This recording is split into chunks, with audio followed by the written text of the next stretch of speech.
always smiling and full of life.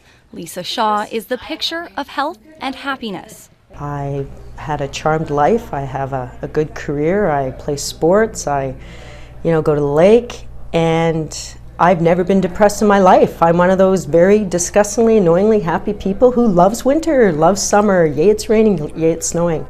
But if you rewind 3 years, she was a different person, someone neither she nor her family recognized. I would go from down to dark. In 13 months, I would lose 30 pounds. I was sleep deprived.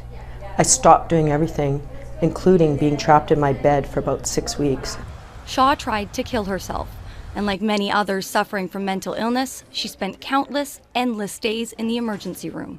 If I had a broken arm, you could see it in the cast. I had a broken brain. You couldn't see it. You wouldn't get a psychiatrist to fix a broken arm, so why would you ask an emergency doctor to fix a broken brain? It's not fair to both. The province is hoping to change that.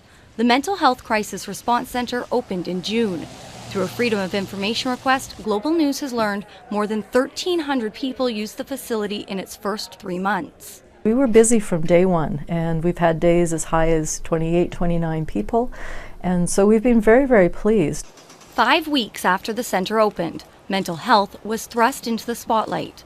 Lisa Gibson struggled with postpartum psychosis. In July, her children were found dead.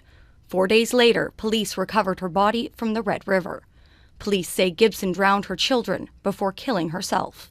We saw just a few more calls that were pointed in the area of perinatal mental health and mood disorders. So we do always see impacts, and our mobile team also often goes out into the community to help. In its first year, the $12 million centre may not reach its goal. It was expected that 10,000 people would make their way through the centre each year, helping take the pressure off emergency rooms. We knew it was going to take some time for people to really understand what the centre is, where is it, when would I go there.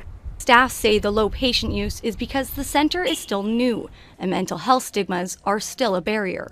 Half of Canadians say they would hide or not share if themselves or a family member had mental illness or addiction. Stigmatization is really, really challenging. We've had a lot of wonderful comments when people fill out forms giving us ideas and what they liked about the Crisis Response Centre, but a really sad comment was somebody saying, I was embarrassed to come in the door. It's that stigma Shaw is hoping to smash, not only by sharing her story, but also her father's.